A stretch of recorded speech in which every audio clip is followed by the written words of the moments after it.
नमस्कार, मी अस्मिता.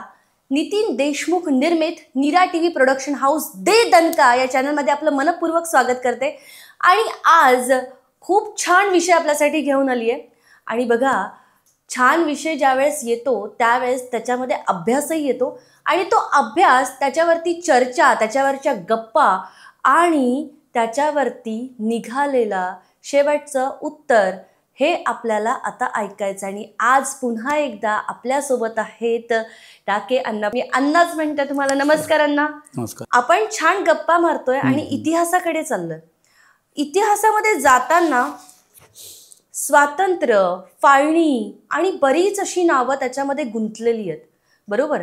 आजही खूप सारे तर्क वितर्क या विषयांवरती बोलले जातात, व्यक्त केले जातात. वेगळ्या वेगळ्या अशा व्यक्तिमत्वांनी याच्यावरती आपले शब्द मांडले, विषय मांडले. पण मला असं वाटतं की आपला अभ्यासही याच्यावरती आहे. तर जसं एक नाव येतं लॉर्ड माउंटबॅटन यांचं, मग स्वातंत्र्य, मग फाळणी, हे जे काही शब्द माझ्या कानावर पडले त्यावेळेस मला असं वाटलं की आपल्यासोबत खुलून चर्चा करावी. तर आता आपलं मत, आपला अभ्यास याच्यावरती कसा आहे?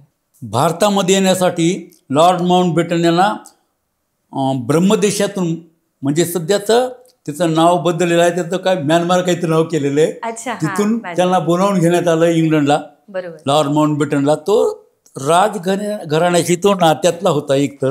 अच्छा. आणि नौदलातला एक अधिकारी होता तो. अच्छा. आणि त्याच्यामुळं युद्धाचा अभ्यास होता त्या माणसाला, प्रशासनाचा फार मोठा अभ्यास होता लॉर्ड माउंटबॅटनला. आणि तो परत इंग्लंडला आला. त्यावेळेसचे इंग्लंडचे पंतप्रधान होते ॲटली. अच्छा.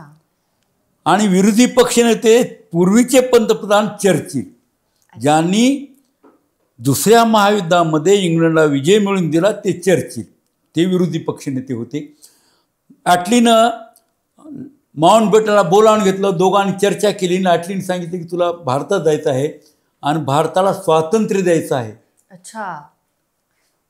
तसा लॉर्ड माउंटबॅटन हा इंग्लंडचा राजघराण्याचा, इंग्लंडच्या सत्तेचा, इंग्लंडचं एवढं मोठं साम्राज्य, याचा तो अभिमानी होता. त्याला ते खूप अवघड वाटलं की आता मला एका आपली इंग्लंडची सत्ता असल्या ब्रिटनची जी सत्ता आहे त्या सत्तेवर आपल्या पाणी सोडून द्यायला सांगत आहेत, उद्योग सोडायला सांगत आहेत आपल्या. हळूहळू मग असं जर होत गेलं तर आपल्या या जिथं आपण सूर्य मावळत नाही म्हणतो त्यांच्या सत्तेवर, हे सूर्य मावळण्याच्या दिशेकडे आपण पाऊल टाकायला लागलो, असं माउंटबॅटनला वाटलं. आणि त्यानं थोडी उदास मनाने चर्चा सुरू केली. तरी सांगितलं ॲटलीना, आता आपण या देशाला सांभाळू शकत नाही. तिथं एवढ्या जाती दंगली होत आहेत, रोज हजारो माणसं मरत आहेत, त्याच्यापेक्षा आपण तेवढी माणसं मेलेली पाहण्यापेक्षा आपण तो देश त्यांच्या हवाली करून येणं चांगलं. आणि आपल्या पूर्वीच्या पंतप्रधानांनी त्यांना शब्द दिला होता युद्धापूर्वी की आम्ही तुम्हाला युद्धाच्या नंतर स्वातंत्र्य देऊ, त्याचंही पालन करण्यात येईल, असं ॲटलीनं सांगितलं. तिथून मग त्यांना आदेश वगैरे तयार होत होते. ते जाऊन पुन्हा परत राणीला भेटायला गेला. राणीला भेटला तो इंग्लंडच्या. राणीला भेटल्यानंतर राणीनं तिला सुद्धा वाईट वाटलं. आपण भारत म्हणजे फार मोठी सत्ता होती त्यांची. बरोबर.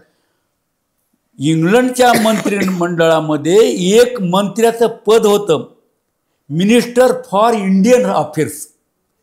त्याची जगभर सत्ता होती. अनेक राष्ट्रात सत्ता असताना सुद्धा असं मंत्रिपद कुठंच नव्हतं दुसऱ्या देशाकरता. फक्त भारताकरता त्याच्यात मंत्रिमंडळाचं मंत्रिपद होतं की मिनिस्टर फॉर इंडियन अफेअर्स. आपण त्याला मराठीमध्ये भारत मंत्री म्हणून म्हणायला उच्चारतो. ते मंत्री तिथं होते एक.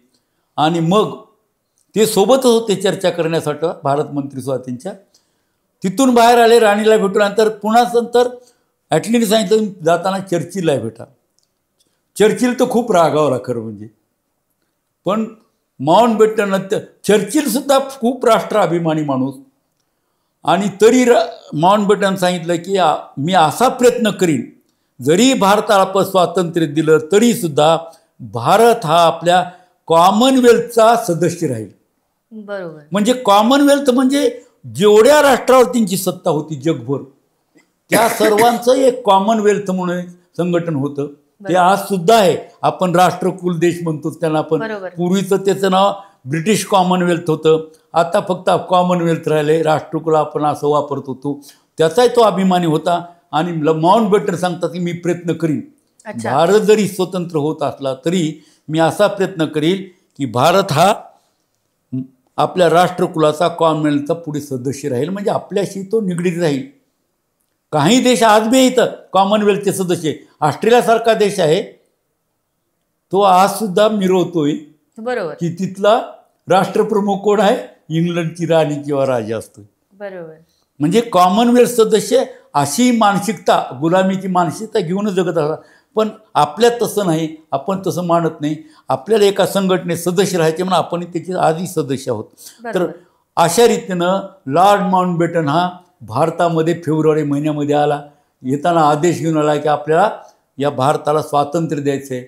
आणि त्याचं कारण होतं, भारतामध्ये फार मोठ्या दंगली होत आहेत, जातीय दंगली, धार्मिक दंगली होत आहेत, त्यांना थांबवणं खूप कठीण चाललेलं आहे.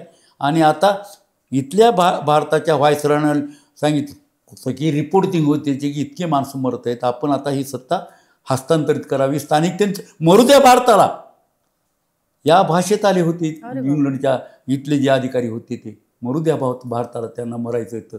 म्हणजे आता सांभाळणं कठीण आहे असं त्यांचं मत झालं. म्हणजे त्याच्यावर योजना वगैरे काही केली नाही, काय पुष्कळ प्रयत्न केला. त्रिमंत्री पाठवले तरी त्रिमंत्र्याचे क्रिप्सला नाकारली त्यांना सुद्धा, आणि कुठलाच निर्णय होत नव्हता. अशा वेळेस आपण भारताला स्वातंत्र्य द्यावं अशा रीतीनं लॉर्ड माउंटबॅटन भारतात आला. आणि मग सगळी प्रक्रिया पहिल्यानं काय केलं भारतात आलेल्या लॉर्ड माउंटबॅटननं की एक औपचारिक ओळख करून घ्यायची म्हणून गांधी, नेहरू, पटेल आणि जिना यांना सर्वांना एकानंतर एक बोलावून घेतलं त्याच्या व्हायसरॉयच्या हाऊसला, आणि त्यांच्यासंग चर्चा केली, ओळख करून घेतली, प्रश्न समजून घेतला. आणि मग तो त्या मार्गाला लागला की आपल्याला असं तरी जिना सांगतोय की या देशामध्ये 2 राष्ट्र आहेत. अच्छा. 2 राष्ट्र आहेत, एक आहे इस्लाम एक राष्ट्र आहे, हिंदू एक राष्ट्र आहे, 2 राष्ट्र आहेत, आपण 2 राष्ट्र आहेत असं गृहीत धरूनच पुढची तयारी करावी असं माउंटबॅटनला जिनानं सांगितलेलं होतं. भारतामध्ये हिंदूची एक संघटना होती, हिंदू महासभा, राष्ट्रीय स्वयंसेवक संघ बी होता, पण हिंदू महासभा एक संघ होता आणि त्याचे नेते होते बॅरिस्टर सावरकर. अच्छा. म्हणजे अध्यक्ष होते ते हिंदू महासभेचे. हिंदू महासभेनं गुजरातमध्ये एक सभा घेतली होती, बैठक घेतली होती पक्षाची, त्या गटाची, आणि त्या ह्याच्यात ठराव केला होता की भारतात 2 राष्ट्र आहेत, एक हिंदू आणि मुस्लिम. त्यांच्या ठरावात असं म्हटलं होतं की भारतातलं प्रमुख, प्रबळ आणि संख्येनं बहुसंख्य असलेलं एक राष्ट्र आहे, त्याचं नाव आहे हिंदू. आणि दुय्यम एक राष्ट्र आहे, कमी लोकसंख्या असलेलं राष्ट्र आहे भारतामध्ये, ती इस्लाम राष्ट्र किंवा मुस्लिम राष्ट्र आहे. या इस्लाम किंवा मुस्लिम राष्ट्राने भारतात राहावं, एक दुय्यम राष्ट्र म्हणून राहावं, दुय्यम नागरिकत्व त्याने स्वीकारावं, दुय्यम राष्ट्र म्हणून त्या भारतात राहावं, अशा प्रकारचा ठराव या हिंदू महासभेमध्ये झाला होता. म्हणजे हिंदूंना, हिंदूंच्या नेत्यांना, मुस्लिम लीगला हे 2 राष्ट्र आहेत या देशात हे प्रकर्षानच सगळ्या इंग्रजी नेत्याला सांगायचं होतं, आणि त्या दिशेने त्यांची दोघांची पावलं पडत होती. अप्रत्यक्ष पुरवठा करतात सावरकर सुद्धा की आपल्याकडे 2 राष्ट्र आहेत, पण सावरकर फाळणीला विरोध करतात. मुस्लिमांनी या देशात राहावं, वेगळं राष्ट्र त्यांचं असणार नाही असं सावरकर म्हणतात. आणि इथलं मुस्लिम लीग जे आहे, मुस्लिम लीग मात्र स्वतंत्र इस्लामी राष्ट्राची मागणी करतात, आणि त्या दिशेने त्यांची संपूर्ण पावलं पडत असतात, सगळे निर्णय तसे असतात. तसं पाहायला असता मुस्लिम लीगचा नेता म्हणून जो मिरत होता, आज बी त्याचंच नाव आहे, पाकिस्तानचा निर्माता म्हणून आपण त्यांनाच मानतो. आणि ते बॅरिस्टर जिना, मोहम्मद अली जिना, त्या फाउंडर ऑफ पाकिस्तान आपण असं आज बी संबोधलं जातं. ज्या वेळेला भारत स्वतंत्र होत होता, म्हणजे जी प्रक्रिया होणार होती तिथे, तर तिथे कोण कोण व्यक्ती होते? भारतामध्ये त्याच काळामध्ये काही महत्त्वाचे व्यक्ती होते. त्यातल्या पहिल्या व्यक्तीचं आपण नाव घेऊया, ज्याचा फार मोठा पगडा भारतीय जनमानसावर होता. अच्छा. या माणसाने, त्यांचं नाव गांधी, गांधीच्या पूर्वी स्वातंत्र्याचे आंदोलनं खूप झाली, पण ते फक्त शहरी लोकापुरतं मर्यादित, शिकलेल्या लोकापुरतं मर्यादित. गांधीनं दांडी यात्रा काढली आणि दांडी यात्राने एवढा बदल घडवला की त्या दांडी यात्रेमध्ये खेड्यापाड्यातली माणसं सहभागी झाली. रोज नवी माणसं भेटायची या दांडी यात्रेमध्ये. अडाणी माणसं यायला लागली, गरीब माणसं यायला लागली. दांडी यात्रेनं भारताच्या स्वातंत्र्य लढ्याची दिशा बदलली. गरिबापर्यंत, अडाण्यापर्यंत, खेड्यापर्यंत हे स्वातंत्र्य लढा गेला. असा एक नेता गांधी होता. आणि गांधी म्हणजे अगदी त्या काळामध्ये भारतीय लोकांचं करेक्ट प्रतीक वाटावं असं गांधी होते. गांधी इंग्लंडच्या राजाला भेटायला गेले. इंग्लंडच्या राजाला भेटायला गेल्यानंतर तिथं एक प्रोटोकॉल आहे, पद्धत आहे. इंग्लंडच्या राजाला भेटायचं म्हणजे अंगभर अशाशी या काळ्या कलरचे कपडे असले पाहिजेत. तिथं कपडे तयार राहत होते. कुणी आलं तर त्याने तिथले कपडे घालायचे राजवाड्यातले, आणि कपडे घालूनच तिथले त्या राजाला जाऊन भेटायचं. विशिष्ट अंतरानं भेटायचं, मोठ्यानं बोलायचं नाही, तिथल्या कुठल्या वस्तूला हात लावायचं नाही. असे सगळे प्रोटोकॉल पाळून जावं लागत होतं. गांधी मात्र फक्त पंचावर, फक्त अंगावर पंचा असलेले हाडकुळा गांधी एका पंचावर त्या राजाला भेटायला गेला. राजाला गांधीजी, तसं ते नाव खूप ऐकलं होतं. रोज पेपरमध्ये इंग्लंडच्या गांधीविषयी वार्तापत्र येत होते आणि तो राजा वाचत होता दररोज, हे गांधी काय चीज आहे. आणि त्याने ते गांधी पाहण्याकरता बोलवलं होतं. गेल्यानंतर गांधीला त्याला थट्टा करावी वाटली गांधीची. गांधीला त्याने विचारलं, गांधी तुमचे कपडे कोणी चोरले? तुमच्या अंगावर कपडे नाही, तुमचे कपडे कोणी चोरले? गांधीमध्ये केवढी हिंमत होती, किती निर्भीडपणा होता. एका वाक्यात गांधीनं उत्तर दिलं की सर, आमच्या देशातल्या 40 कोटी लोकांचे आणि माझे स्वतःचे सुद्धा कपडे आपण चोरून वापरले आहेत. आपल्या अंगभर जी कपडे आहेत ते आमच्या देशातल्या गरीब लोकांचे आणि माझे आहेत. अशा प्रकारचं उत्तर गांधींनी त्या राजाला दिलं होतं. एवढं निर्भीड गांधीजी होते. आपण कुठला असला प्रोटोकॉल ते पाळायला तयार नसण्याचा प्रश्नच नाही. आणि तो गांधी तसा फाळणीच्या पूर्णपणे विरोधातला, की फाळणी ही या देशाचे तुकडे करणारी आहे. हा देश पिढ्याने पिढ्या एकत्र राहिलेच, सगळ्या धर्माची, जातीची लोक, गरीब श्रीमंत या देशात एकत्र राहिलेत. हा देश, त्याची फाळणी केली जाऊ नये या मताची गांधी टिकून होते. त्यांचं स्पष्ट मत, आणि त्याच्या मताला विरोध करायचा नाही म्हणून दुसरी 2 माणसं गांधीसोबत त्यांच्या विचारात होती. एक सरदार पटेल होते आणि नेहरू होते. बाकी सोबतही होते. बाकीचे मग काँग्रेस नावाची कार्यकारिणी किंवा नेते सगळे होते सोबत. पण हळूहळू बदल होत गेला त्याच्यातसुद्धा. आणि मग तसं नेहरू हा खूप अभ्यासू, बरोबर, जग फिरलेला माणूस, जगातल्या सगळ्या जाती धर्माचा अभ्यास केला. भारतीय संस्कृतीवर सुद्धा त्यानं पुस्तक लिहिलेलं आहे. भारताच्या इतिहासात डिस्कवरी ऑफ इंडिया, पूर्ण सांस्कृतिक इतिहास तो मांडतो. त्यातून भारताचा संपूर्ण अभ्यास केलेला माणूस होता नेहरू तर. आणि तसा तो अभ्यासू, चाणाक्ष माणूस होता, विद्वान माणूस होता.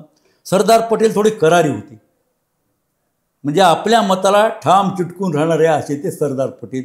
हे 2 नेते भारतातले त्यावेळेचे प्रमुख व्यक्ती होते गांधीच्या नंतरचे. आणि पाकिस्तानचं पूर्ण आग्रह धरणारा बॅरिस्टर जिनासुद्धा होता. तसं पाहिलं असता बॅरिस्टर जिना हा सुरुवातीला हिंदू मुसलमान ऐक्याच्या बाजूला होता. बरोबर, हा, हिंदू मुसलमान ऐक्याच्या बाजूचा हा माणूस बॅरिस्टर जिना. या बॅरिस्टर जिना हिंदू मुसलमानाच्या ऐक्याकरता प्रयत्न करता, सभेतून भाषण करता, काँग्रेससोबत होता. जरी मुस्लिम लीग सोबत असला तरी 1937ला भारतातल्या प्रांतिक निवडणुका झाल्या. आणि त्या निवडणुकातून बॅरिस्टर जिनाच्या असं लक्षात आलं की आपल्याला या देशात एकत्र राहायचं असेल, फाळणी न करता राहायचं असेल, तर आपल्याला दुय्यम पद स्वीकारावं लागेल.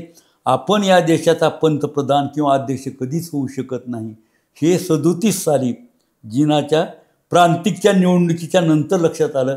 आणि मग रहमत अली म्हणून एक पदवीधर माणूस होता, तो इंग्लंडला राहत होता. तो सुद्धा खूप हुशार होता. तो मात्र पूर्वीपासून की फाळणीच्या समर्थनाकरता, इस्लामी राष्ट्राकरता प्रयत्न करणारा आणि त्यासाठी राजाला निवेदन वगैरे देणारा तो होता. त्याच्यानंतर 37 नंतर बॅरिस्टर जिनाने सुद्धा स्वतंत्र पाकिस्तानची मागणी करायला सुरुवात केली, स्वतंत्र इस्लामी राष्ट्राची मागणी सुरुवात केली. म्हणून मला हे विचारायचं आहे की ज्या वेळेला स्वातंत्र्याचा करार होत होता, ज्यावेळेस तो करार होत होता त्यावेळेस पंडित जवाहरलाल नेहरूजी पण होते तिथे, बरोबर? तिथे बॅरिस्टर जीना देखील होते, गांधीजी त्यावेळेस होते तिथे, होते गांधी होते, गांधीकडेच नेतृत्व होतं ना. हा, पण त्यावेळेला फाळणीचा विषय झाला. फाळणीचा विषय अगदी 37 पासून लावूनच धरला होता. 37 पासून फाळणीचा विषय खूप अगदी टोकाचा चालला भारतामध्ये, बरोबर. आणि फाळणीचा विषय टोकाचाच झाला जेव्हा माउंटबॅटन आल्यानंतर, बरोबर.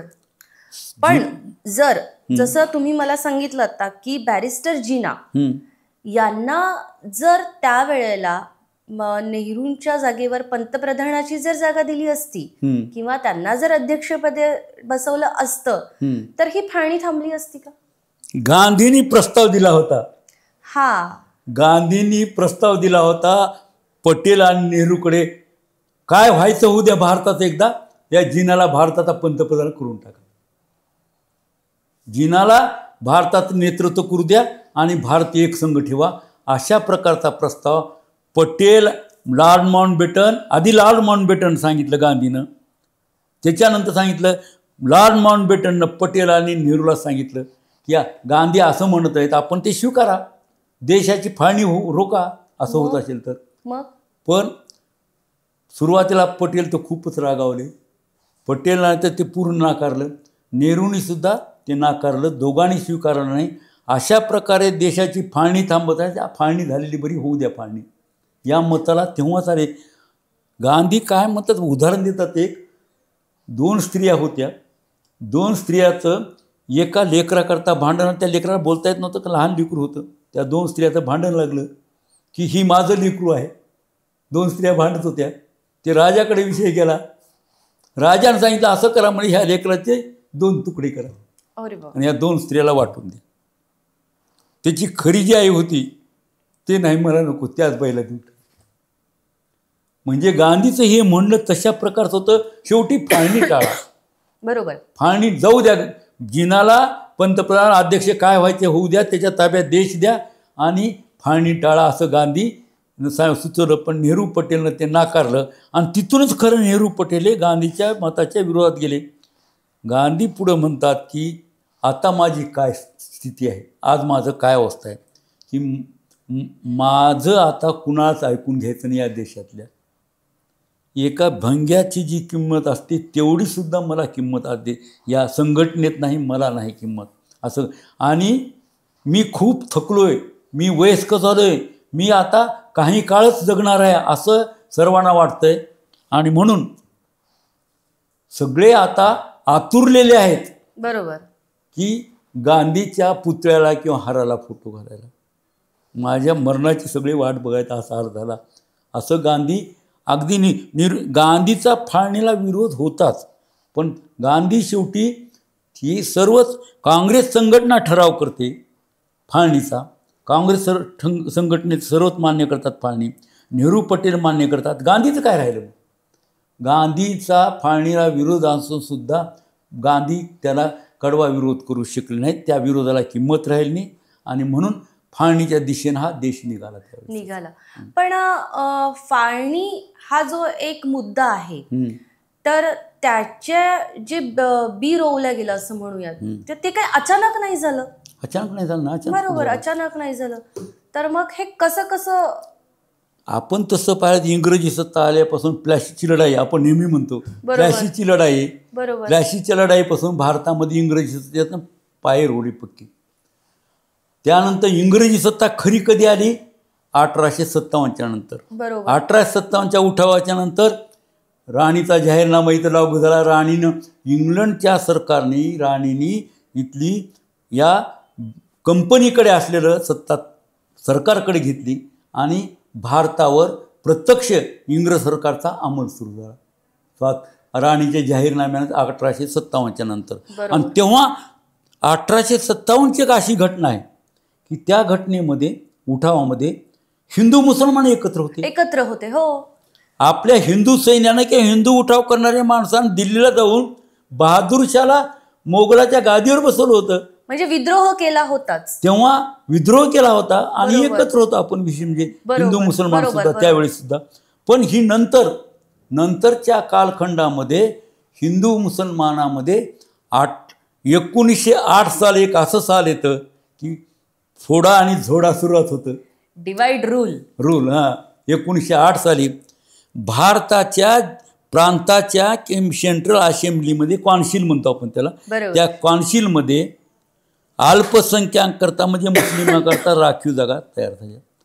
हे मागणी नसताना झाल्या विषय, म्हणजे कोणी मागणी केली नव्हती, पण इंग्रजांनी केलं 1908 साली.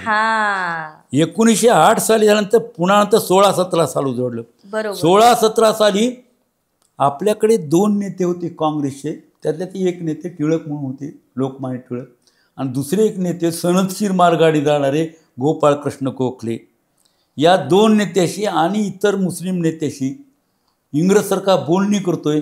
कॉन्सिलची रचना बदलायची आहे भारताच्या कॉन्सिलची रचना आता बदलायची आहे. तर मग काय ठरतं की या ठिकाणी टिळक आणि गोखले यांच्या संघ चर्चा सुरू होते, मुसलमानाच्या नेत्यासंघ चर्चा सुरू होते की या पुढची कॉन्सिलची रचना कशी असावी. आणि राखीव जागा का महत्त्वाचा मुद्दा म्हणजे राखीव जागा, अल्पसंख्याकासाठी राखीव जागा. तो लखनौ करार म्हणून करार आहे. लखनौ करार काय सांगतोय, ज्या प्रांतामध्ये मुस्लिमाची संख्या जास्त आहे त्या प्रांतामध्ये या मुस्लिम अल्पसंख्याकरता त्यांच्या लोकसंख्येच्या प्रमाणात राखीव जागा असतील. लोकसंख्या जास्त, राखीव जागा जास्त. आणि पुढचाच मुद्दा खूप महत्त्वाचा आहे, ज्या प्रांतामध्ये मुस्लिमाची अल्पसंख्याकांची संख्या कमी आहे त्या प्रांतामध्ये अल्पसंख्याक मुस्लिमाकरता त्यांच्या लोकसंख्येच्या प्रमाणापेक्षा थोड्या जास्त जागा असतील. आणखी एकदा हेच वाक्य सांगतो मी, ज्या प्रांतामध्ये अल्पसंख्याक मुस्लिमाची संख्या जास्त असेल त्या प्रांतामध्ये मुस्लिमाकरता त्यांच्या लोकसंख्येच्या प्रमाणामध्ये राखीव जागा असतील. ज्या प्रांतामध्ये मुस्लिमाची अल्पसंख्याकांची संख्या कमी आहे त्या प्रांतामध्ये त्यांच्या लोकसंख्येच्या प्रमाणापेक्षा थोड्या जास्त जागा असतील. अशा प्रकारे लखनौ करार झाला आणि तिथूनच थोडं असा संघर्ष सुरू झाला. तिथून संघर्ष सुरू झाला, तो वाढतच गेला, थांबला नाही. म्हणजे थोडक्यात इंग्रज म्हणजे ब्रिटिश लोक जी होती त्यांना हे कळालं होतं की यांना वेगळं केलंच पाहिजे, त्याशिवाय त्यांना पर्याय नव्हता, कारण की त्यांच्या विरोधात ते सगळे उभे राहिले होते. बरोबर. मग जसं आपले सावरकर सुद्धा गांधीला विरोध करतात, सावरकर काँग्रेसला विरोध करतात. मुस्लिम लीगला करणं हे नैसर्गिक झालं हो त्यांचं. सावरकराचं मुस्लिम लीगला विरोध करणं हे नैसर्गिक झालं. पण सावरकर हिंदुत्ववादी नेते गांधीला विरोध करतात, सावरकर हे काँग्रेस संघटनेचा विरोध करतात. हे नंतर या देशातलं वास्तव आहे की आपल्या हिंदूमध्ये ऐक्य होत नाही. गांधी स्वतःला हिंदूचा नेता म्हणत होते. गांधी स्वतः हिंदूचा नेता म्हणून त्या इंग्लंडला प्रतिनिधित्व करत होते गोलमेज परिषदेमध्ये. बरोबर. आणि मग गांधी हे एकटेच हे या देशातल्या हिंदूचे प्रतिनिधी होऊ शकत नाही. गांधी स्वतः तर असं म्हणायचे, मी संपूर्ण देशाच्या लोकसंख्येचा प्रतिनिधी असं मला मान्य करा, पण ते शक्य नव्हतं. आणि कॉमन त्या ह्याच्यामध्ये इंग्रजांच्या राऊंड टेबल कॉन्फरन्समध्ये गोलमेज परिषदेला गांधी जातच होते, तिथं चर्चा होत होत्या. असे अनेक इथं मंडळ आले चौकशी करण्याकरता, अभ्यास करण्याकरता, त्याचे सगळ्याचे अहवाल आहेत. आपण 37 साल येतो, 37 सालला जेव्हा प्रांतिक निवडणुका झाल्या, प्रांतिक निवडणुकामध्ये जिनाच्या लक्षात आले की आपण या देशाचा नेता होऊ शकत नाही, कारण आपल्यापेक्षा प्रभावी 2 नेते इथं अगोदरच आहेत, पटेल आणि नेहरू. आणि इथले या देशात हिंदूची संख्या खूप मोठी आहे आणि म्हणून आपण दुय्यमत राहणार, म्हणून त्यांनी फाळणीचा समर्थन करायला सुरुवात केली. आणि सारखी त्यांनी जे इथं व्यक्ती आले इंग्रजांचे प्रतिनिधी म्हणून, त्या सर्वांसमोर त्यांनी फाळणीची मागणी केली. लॉर्ड माउंटबॅटन येतात, त्यांनी जेव्हा औपचारिक भेटायला बोलवलं तेव्हा सुद्धा त्यांनी फाळणीची मागणी केली आणि सांगितलं या देशात 2 राष्ट्र आहेत म्हणजे आहेत. हे नैसर्गिक आहे की दोन राष्ट्र, हिंदू मुस्लिम दोन राष्ट्र आहेत. शिखाचंही थोडंसं तुंतून वाजत होती काही लोक, पण फारसा प्रभाव नव्हता कोणाचा. त्याला नेतृत्व फार मोठं असं नव्हतं. पण होते ना, बलदेव सिंग म्हणून काँग्रेसमध्येच होते शिखाचे नेते ते, म्हणून त्यांनी फारसं असं शिखाचं वेगळं राज्य मागितलंच नाही तसं. आणि शेड्यूल कास्टचे नेतृत्व आंबेडकर करत होते. म्हणजे अशा अवस्थेमध्ये हा देश एक संघ ठेवणं हे खूप अवघड होतं. आणि शेवटी त्या फाळणीच्या दिशेने मुस्लिम लीगनं काय केलं, जुलैमध्ये लॉर्ड माउंटबॅटन फेब्रुवारीत आले, जुलैमध्ये या बंगाल प्रांतामध्ये ॲक्शन डे म्हणून एक दिवस ठरविला. ॲक्शन डे त्याचं नाव होतं की आपल्याला या फाळणीच्या दिशेनं जायचं आहे, आपल्याला आपली ताकद दाखवायची आहे आणि फाळणी किती गरजेची आहे हे आपल्या सर्वाला, या देशातल्या लोकांना, सगळ्या धार्मिक लोकांना, या नेतृत्वाला आणि लॉर्ड माउंटबॅटनला पटवून द्यायचं आहे.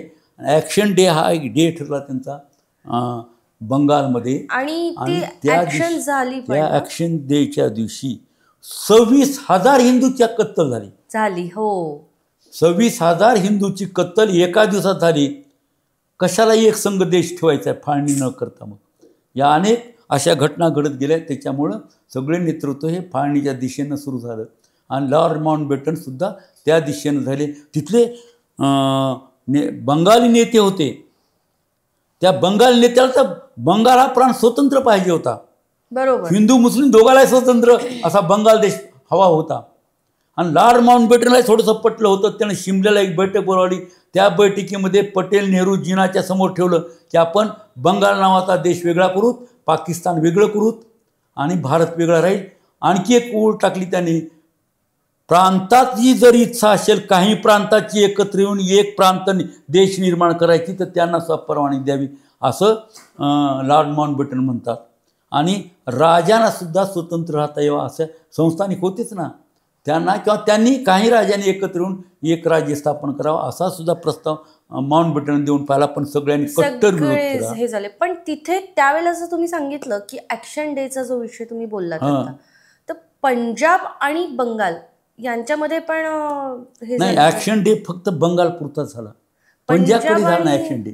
नाही, फक्त बंगाल पुरताच ॲक्शन डे झाला. पण ज्या वेळेला स्वातंत्र्याचा विषय होता आणि फाळणीचा विषय होता त्यावेळेस प्रत्येक क्षेत्रामध्ये, म्हणजे जसं पंजाब आहे, बांगलादेश, सगळी लोक पेटलेली होती ना. ते पेटलेले होतीच ना. नंतर स्वातंत्र्याच्या दिशेनं पूर्ण पाऊल पडल्यानंतर ते पेटलेलं होतं. स्वातंत्र्य कसं द्यायचं हे लॉर्ड माउंटबॅटन सुद्धा लक्षात येत नव्हतं. त्याने शिमल्याला ह्या लोकांची बैठक बोलावली, पण बैठकीत निर्णय झाला नाही.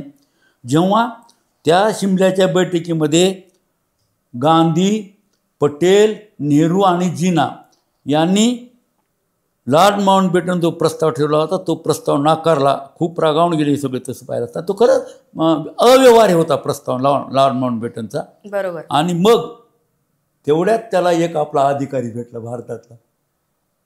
त्या अधिकाऱ्यांचं व्ही.पी. मेनन नाव होतं.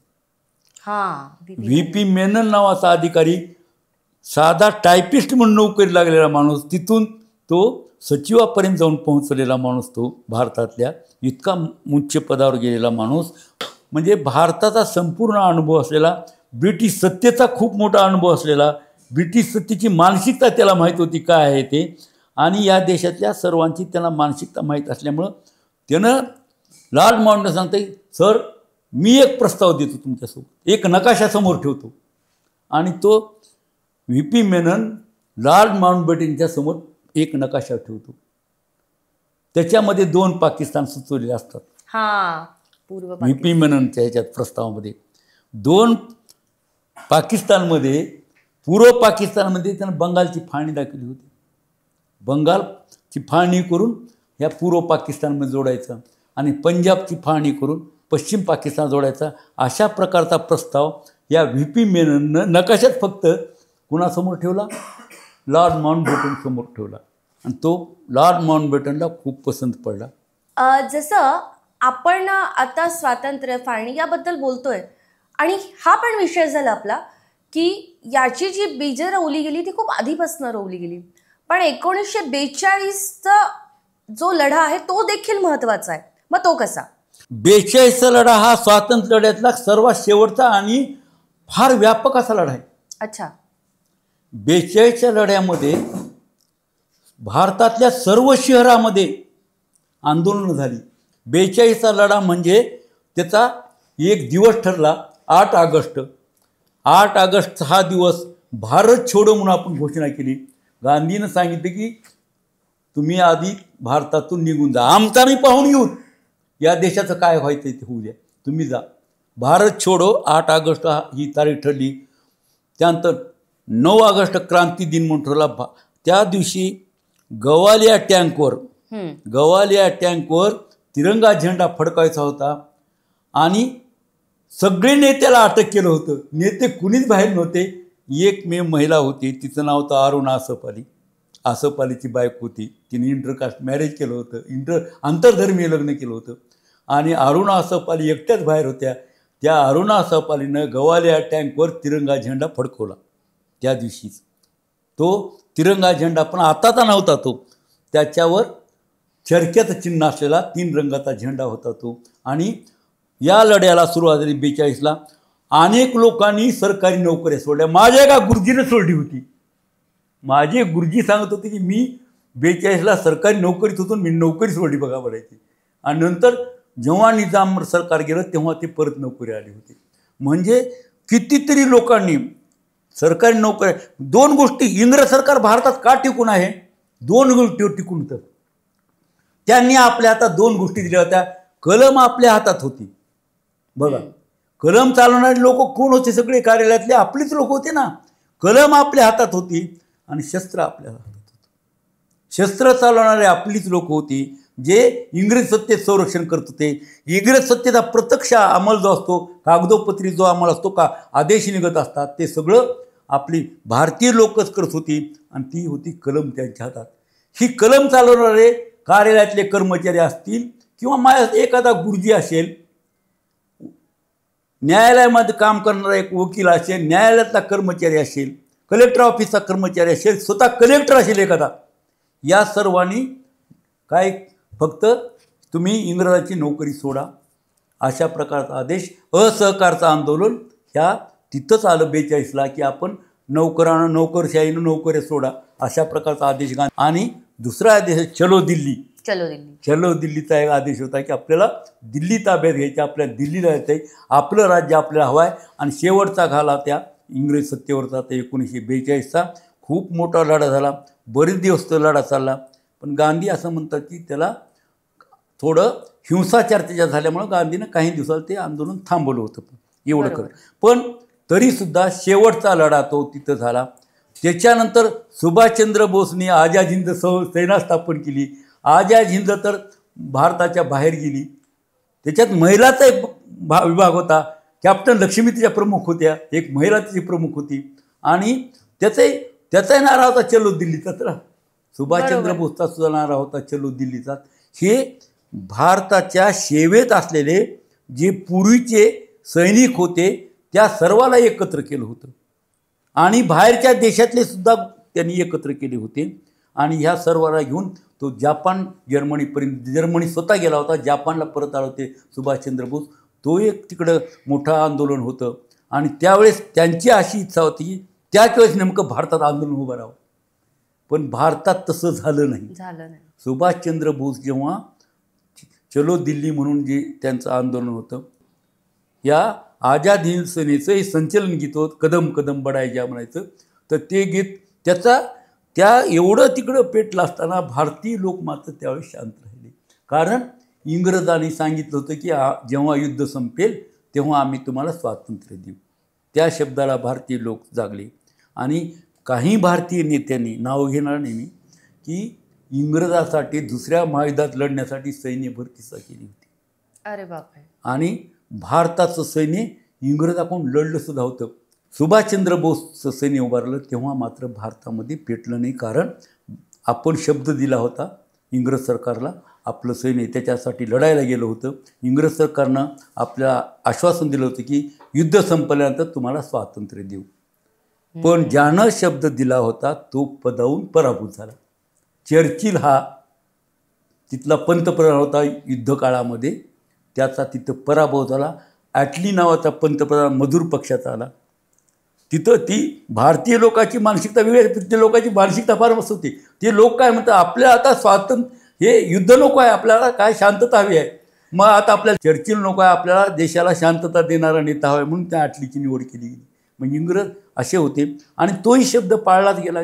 कोणत्याही भाषेत असो, आपल्या दंगली होत असतील, काही होत असतील, काही कारणानं ॲटलीनं हा भारताला शब्द दिला, तो पाळायला ठेवलं, भारताला स्वातंत्र्य ठेवलं आणि लॉर्ड माउंटबॅटनला भारतामध्ये स्वातंत्र्य देण्याकरताच पाठवलं. आणि त्या दिशेनं लॉर्ड माउंटबॅटन शेवटी नकाशावर येतो कुणाच्या? व्ही.पी. मेननच्या. व्ही.पी. मेननचा नकाशा त्यांना पसंत पडतो आणि त्यानं सांगतो की हा प्रस्ताव इंग्लंडच्या पंतप्रधानाला पाठवीच्या, आता त्याला सगळंच माहीत होतं, त्या कार्यालयात त्यानं काम केलं होतं ना इंग्रजाच्या. आणि म्हणून तो प्रस्ताव तयार कर, तुला 6 तास वेळ आहे, 6 तासात हे झालं पाहिजे. तर 6 तासामध्ये प्रस्ताव तयार होतो. पुन्हा माउंटबॅटन ते गांधीसमोर ठेवत नाहीत, फक्त पटेल आणि नेहरू आणि जिना तसा कुरकुर करतोय, तरी बी मी चाललोय मग परत आता. अच्छा, ही तुला शेवटची संधी आहे, ही होय किंवा नाही म्हणायचं, नाहीतर मी तुझ्यावर शब्द ठेवून परत जाणार आहे, दुसरा कोणीतरी येईल, मी फाळणीपर्यंत आलोय, फाळणी स्वीकारायची किंवा नाही तुझ्यावर अवलंबून आहे, बुवा सांग काय करायचे. मग तो खालमानी घालून तो बोलतो, थोडी नाही काय हरकत नाही म्हणतो, त्यानंही त्याला संमती देतो. आणि अशा रीतीनं तो प्रस्ताव इंग्लंडला जातो. इंग्लंडला प्रस्ताव गेला, तिथल्या इंग्लंडच्या पंतप्रधानाकडे तो सादर करतो. एक ब्रीफकेस घेऊन जातो, त्या ब्रीफकेसमध्ये प्रस्ताव असतो. त्याला खूप अभिमान वाटतो की शेवटी मी हे केलं, माझ्यावर जी जबाबदारी सोपवली होती माझ्या देशाने, ती मी आज पार पाडतो आहे. असा तो इंग्लंडच्या विमानतळावर उतरल्यानंतर पंतप्रधानाच्या कार्यालयात जाताना तो अतिशय अभिमानाने जात असतो. त्याला खूप गर्व वाटत असतो लॉर्ड माउंटबॅटनला की मी हे या देशाच्या पंतप्रधानाचा आदेश मानला, देशाकरता मी खूप मोठं कामगिरी केलेली आहे, अशा तो आनंदात जात असतो तिथं. आणि तो प्रस्ताव सादर करतो. इंग्लंडचे मंत्रिमंडळ त्याला मान्यता देतं. इंग्लंडचं दोन्ही हाऊस जे आहेत, house of common, house of Lord, त्याची मान्यता होते. तो प्रस्ताव त्याच्या अगोदर तो पंतप्रधान दाखवला चर्चिलला दाखवायला जातो. चर्चिल तसा तो त्याचा विरोध असतो, तरी त्यानं सांगतो की मला शब्द दिलेला आहे नेहरू आणि पटेलनी की भारत हा कॉमनवेल्थचा सदस्य असेल आणि म्हणून आपण त्याला स्वीकारावं, असं तो चर्चिलला म्हणतो. चर्चिल त्या मुद्द्याला स्वीकारायला तयार होतो आणि अशा रीतीनं तो प्रस्ताव स्वीकारला होतो. तो परत येतो भारतामध्ये आणि मग फाळणीच्या दिशेनं सगळी तयारी होते. फाळणीच्या दिशेनं तयारी म्हणजे बंगालची फाळणी करायची आहे आणि पंजाबची फाळणी करायची आहे. बंगालची आणि पंजाबची फाळणी करायची आहे. एक तारीख मुखर करतो तो लॉर्ड माउंटबॅटन, तारीख ठरतोय 14-15 ऑगस्ट. बरोबर, 14 तो जाहीर करतो, इंग्लंडला कळवतो. इंग्लंडच्या लोकांना वाटतं हे काय शक्य आहे, इतक्या दिवसामध्ये हा काय करू शकतो, फार थोडी दिवस राहिले आता, हे काय शक्य आहे. तरी त्याने शब्द दिला असता की हे तारखेला होईल, ह्या 14-15 ऑगस्ट ही तारीख असेल, त्या तारखेला भारताला आपण सत्तेचा हस्तांतर करणार आहोत असं सांगितलं. म्हणजे 14 ऑगस्टला पाकिस्तान आणि 15ला आपण. आणि मग नंतर हे सगळं ठरल्यानंतर ही कामगिरी कोणाकडे, आता शेवटी फाळणी करायच्या ना, रेषा मारायच्या, एक सीमारेषा आखायच्या पश्चिम बंगालमध्ये आणि पंजाबमध्ये. बंगालमध्ये सीमारेषेनं फारसं अवघड नव्हतं, कारण तिथं जिल्ह्याची व्यवस्थित वाटणी झाली होती. हे जिल्हे इकडे, हे जिल्हे इकडे, म्हणजे नवीन रेषा मारण्याची गरज नाही. बंगालमध्ये काही गरज नाही, आपाप ती नकाशा तयार झाला ते बरोबर. फक्त पंजाबमध्ये तसं नव्हतं. पंजाबमध्ये मात्र प्रत्यक्ष त्या जिल्ह्यात जाऊन, तिथं जाऊन लोकसंख्या कोणत्या धर्माची जास्त आहे, लोकसंख्या बहुलच, हा शब्द बहुल वापरतात ते. तर तो जिल्हा, तो प्रांत मुस्लिम बहुल असेल तर पाकिस्तानमध्ये घालायचा, हिंदू बहुल असेल तर भारतात घालायचा. आणि तरीसुद्धा हे करीत असताना नैसर्गिक काही रेषा तयार होऊ शकते का, एखादी नदी, एखादा डोंगर, एखादा पर्वत, एखादी टेकडी, असा सुद्धा विचार केला जावा, असं त्या माणसाला सांगितलं होतं. त्याचं नाव होतं सर सिरिल रेडक्लिफ नावाचा एक अधिकारी होता.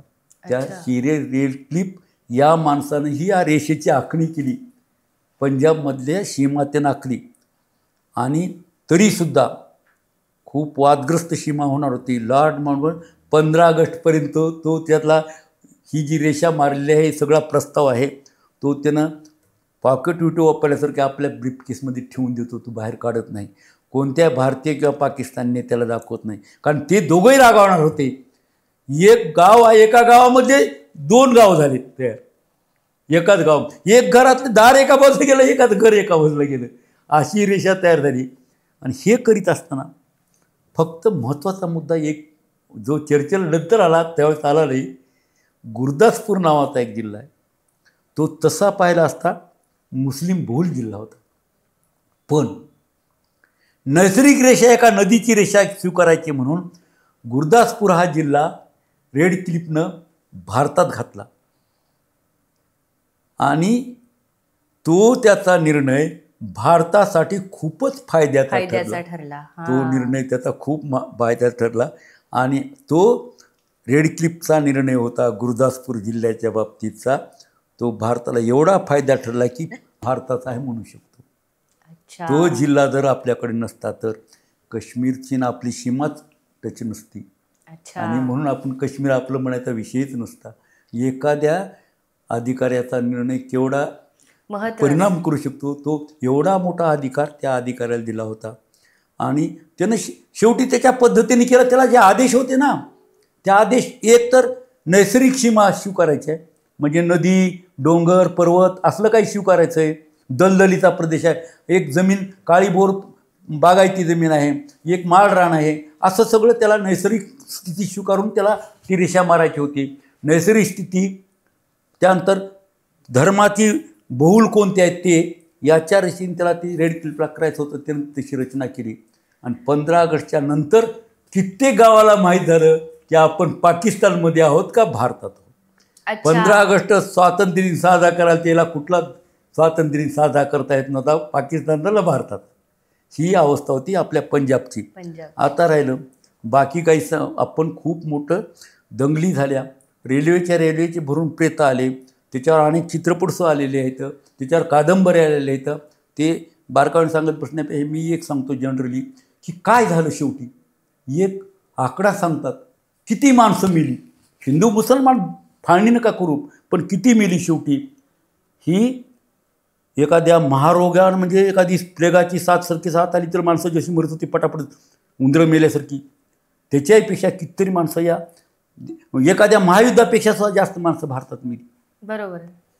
आकडे सांगतात की 2.5 लाख माणसं मेली, असं लॉर्ड माउंटबॅटन म्हणतोय. अच्छा, लॉर्ड माउंटबॅटनचा आकडा आहे तो 2.5 लाख. नुकसान झालंच नाही, माणसं मेली एवढी या फाळणीमध्ये. मग 5 लाख हा आपल्या इतिहासकाराचा आकडा आहे. 5 लाख माणसं मेली म्हणायची. इतिहासकार भारतातले असो, पाकिस्तान, जगातले कुठले असो, त्यांचा एक आकडा आहे की 5 लाख माणसं फाळणीमध्ये मेली. आणि जी काही धार्मिक संघटना आहेत या देशातल्या, धार्मिक संघटना कोणत्या असोत, त्या धार्मिक संघटना सगळ्या मिळून त्या सगळ्या सांगतात की 20 लाखाचा आकडा, 20 लाखाचा आकडा सांगतात. आपण काही झालं एक नक्की, मी एक पुस्तक वाचलं, त्याचं नाव होतं, दीक्षितचं पुस्तक होतं, अखेर उजाडले देश रक्तबंबाळ. हा देश रक्तबंबाळ झाला ही वस्तुस्थिती आहे. अखेर उजाडलं खरं, पण देश रक्तबंबाळ झाला, इतकी माणसं गेली. आणि तरीसुद्धा स्वातंत्र्य मिळालं म्हणून थांबली नाही, दंगली चालूच राहिल्या. लॉर्ड माउंटबॅटनकडे पटेल आणि नेहरू गेले, दिल्ली दंगली सुरू झाल्या. दिल्ली शहरामध्ये, एवढं मोठं शहर, राजधानीचं शहर, तिथं दंगली सुरू झाल्या. त्यांना प्रश्न पडला की आता ह्या दंगली कशा थांबवायच्या. ती दोघं जण सुद्धा, पटेल आणि नेहरू, लॉर्ड माउंटबॅटनकडे जाऊन थांबले. जसे एका शाळेतले काहीतरी गुन्हा केले लेकरं जशी थांबतात ना, मुलं विद्यार्थी, तसे जाऊन थांबलेत. आणि सांगितलं की तुम्हीच आता हे देशाला सांभाळा, तुम्हीच फक्त काहीतरी पर्याय काढा की आता या दंगली कशा थांबवायच्या. तुम्हाला प्रशासनाचा अनुभव आहे. आणि शेवटी त्याचं तुम्ही सर्वांनी म्हणले एक आदेश पारित करा की एक वॉर रूम तयार करा, त्याचा मला प्रमुख नेमा, त्या एक समिती नेमून त्या समितीचा मला प्रमुख नेमा, आणि मग मी आदेश देईल त्या आदेशाचं पालन केलं जाईल. अशा प्रकारे त्या एक ॲक्शनची समिती नेमली गेली आणि त्या समितीमध्ये त्याला प्रमुख नेमलं गेलं लॉर्ड माउंटबॅटनला. आणि लॉर्ड माउंटबॅटन काहीच केलं नाही, एकच आदेश काढला, रस्त्यावर सैन्य उभा केलं सरळ दिल्लीमध्ये आणि संचारबंदी लागू केली. 2 कागद तयार झाले. सैन्याला आदेश गेला की रस्त्यावर पूर्ण उभं राहायचं म्हणून, संचलन करायचं, परेड म्हणतो आपण, मार्च करायचं. बरोबर. आणि करा तुम्ही फक्त संचारबंदी लागू करा. काही दिवस संचारबंदी लागू झाली की दिल्लीतल्या दंगली थांबल्या. पण तरीसुद्धा गांधी हत्येपर्यंत दंगली राहिल्या असं म्हणायला हरकत नाही. म्हणजे यातूनच सगळं गांधी कमी जास्त हत्येपर्यंत प्रमाणात पोहोचलं. गांधी हत्येपर्यंत दंगली होत होत्या.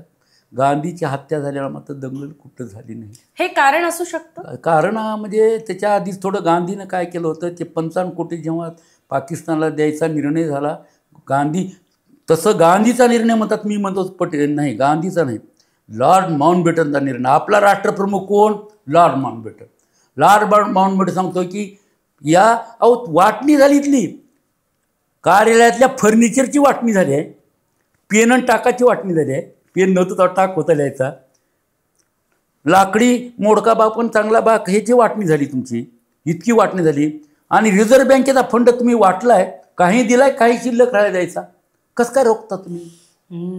तो शेवटी आंतरराष्ट्रीय विषय आहे, तो एका देशापुरता विषय नसतो. असा एका देशाची फाळणी होते. इंग्लंडचं जे निरीक्षण आहेच ना भारतात काय चाललंय ते, तो काही गप्प बसलाय का त्यानं आम्ही दिलं स्वातंत्र्य आमचं काम संपलं? असं नाही.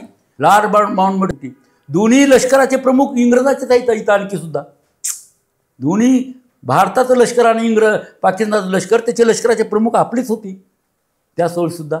आणि मग ही असं कसं होऊ शकेल? ती फक्त त्या 55 कोटी देण्याचा आदेश गांधीने काढायला लावला म्हणतात, पण ती लॉर्ड माउंटबॅटन काढायला लावला. हा विषय राहिला. आणि गांधीने सांगितलं की मी पाकिस्तानला तिथल्या दंगली थांबवायला जाणार.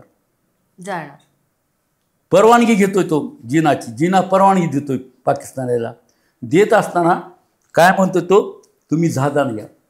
गांधी म्हणतो नाही, पायी येणार. दांडी यात्रा जशी जाईल तशी मी परत तिथे येणार. पण त्याच्या अगोदरच गांधीची हत्या झाली.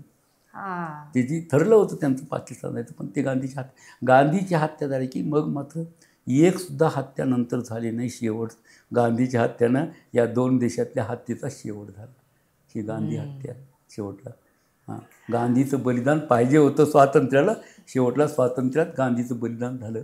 गांधीला किती दोषी ठरवायचं? गांधीला मारायचं होतं कशासाठी? फाळणीसाठी. तर फाळणी होण्याच्या अगोदर का मारलं नाही? मी नेहमीच म्हणत असतो 55 कोटी करता मारायचं होतं, 55 कोटी देण्याच्या अगोदर का मारलं? अगोदर मारलं असतं तर आम्ही मान्य केलं असतं की गांधीला ह्याच्याकरता मारलं. पण तसं नाही झालं. त्याला आधी नाही मारलं, बऱ्याच 6 महिन्याला मारलं. हीच लोकं ज्यांनी गांधीला मारलं तीच लोकं पाकिस्तानला 14 ऑगस्टला जिनाला मारायला गेली होती. आणि जिनानं काय केलं, त्याच्या उघड्या जीपमध्ये त्याच्या बाजूला माउंटबॅटनला बसवलं. माउंटबॅटन बाजूला बसल्यानंतर आपल्या ही जी लोक मारायला गेले होते, आपटे होता, बडगे होता, मदनलाल होता आणि गोडसेसुद्धा होता, दोघंही होते. ही सगळे तिथे गेले होते. अगदी त्यांनी पॉईंट धरून उभारले होते हत्यार घेऊन, अगदी पूर्ण जिनाला मारण्यासाठी. पण आयत्या वेळेस त्यांनी कच खाली, जिनाला मारू शकले नाहीत आणि गांधीला मारण्यात आलं. जर त्याने जिना त्याशी मारला असतं काही होऊ शकलं असतं. आयत्या वेळेस इंग्रजांनी दिलेलं स्वातंत्र्य घेतलं असतं, स्वतःचं मार्शल लॉ लागू केला असता, काही केलं असतं, काही झालं असतं. पण आपल्या गांधीला मारणाऱ्या माणसांनी तिथं जिनाला मारायला गेले होते, त्यांनी कच खाल्ली आणि ते शेवटी जिना त्या आता जिना तिथं काय म्हणतोय लॉर्ड माउंटबॅटनला की मी तुम्हाला सुरक्षित आणलं. तिथं त्या फ्रीडम ॲट मिडनाईटमध्ये एक वाक्य आहे आणि त्या एका वाक्यामुळं पाकिस्तानमध्ये त्या पुस्तकावर बंदी आहे. फ्रीडम ॲट मिडनाईटवर त्या माउंटबॅटन काय म्हणतोय, काय बदमाश माणूस आहे, माझ्यामुळं हा सुरक्षित आला आहे आणि हा म्हणतो की मी तुम्हाला सुरक्षित आणलं. अनेक जिनाचे सुद्धा वाक्य आहेत. गांधी हा एक लुच्चा कोला आहे म्हणतोय गांधीला. तो गांधी हा लुच्चा कोला एक हिंदू आहे म्हणत असते. असं त्याच्या तोंडी बऱ्याच गोष्टी दाखवल्यात. आणि शेवटी जे झालं ते झालं, फाळणी झाली, भारत स्वतंत्र आज भारत स्वतंत्र झाला, पाकिस्तान स्वतंत्र झाला. आपण एवढे पुढे निघून गेला होता भारत पाकिस्तानच्या पुढे की ते सामान्य लोक हेवा वाटते भारताला त्यांचा. एक काळ असा होता की आपल्याकडे टी व्ही आला बघा, ते इंग्लंडला नव्हता, पाकिस्तानला नव्हता. पाकिस्तानची लोक विनंती करत होते सीमेवरच्या लोकांना की आम्हालाही ते दाखवा म्हणून. आपली लोक सीमेवर नेऊन पैसे घेऊन त्याला टी व्ही दाखवू लागते काही दिवस. म्हणजे आपण एवढे पुढे निघून गेलो. ज्या दिवशी आपण चंद्रावर गेलो त्या दिवशी पाकिस्तानमध्ये सुतक पडल्यासारखं झालं की काय झालं, आपण कुठं होतो भारत कुठं गेलो. काही लोकांनी आनंद उत्सव केला, फटाके फोडले तिथं सुद्धा.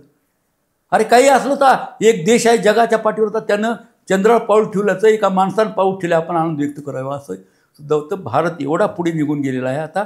आपण म्हणून पाकिस्तानचा कुठलं तर हेवा करायचा असा विचारसुद्धा आपल्या डोक्यात आता येऊ नये. आपण एवढे पुढे गेलो आहोत. आपण भारत हा अतिशय प्रगतीच्या पथावर आहे. तो एका सरकारला मी असं श्रेय देण्याच्या भानगडीत जाणार नाही. जेवढी सरकार झाली, जेवढी सरकारं अगदी नेहरूपासून मोदीपर्यंत त्या सगळ्या सरकारचं कार्य आहे, सगळ्या सरकारचं. मी नेहमी म्हणत असतो शेवटी आमची एक ब्युरोक्रसी आहे, आमची एक यंत्रणा आहे सरकारी. ही सरकारी यंत्रणा वैयक्तिक कुठं पैसे खात असं नाही म्हणत नाही मी, पण आमची सरकारी यंत्रणा अतिशय कार्यक्षम आहे. ही सरकारी यंत्रणा वरच्या खूप मोठ्या अधिकाऱ्यापासून, मोठ्या शास्त्रज्ञापासून ते शाळेतल्या एका गुरुजीपर्यंत, एका कारकुनापर्यंत, ग्रामसेवकापर्यंत, तलाट्यापर्यंत ही आमची यंत्रणा आहे. ही यंत्रणा खूप कार्यक्षम आहे. या यंत्रणेचं संपूर्ण यश आहे की भारत खूप पुढे गेला आणि भारत खूपच पुढे जाणार आहे, एवढी प्रगती करणार आहे. जगातली महासत्ता म्हणतो आपण, महासत्ता निश्चित भारत होणार आहे. त्या दिशेने आपली पावलं पूर्णपणे पडत आहे, चाललेली आहे.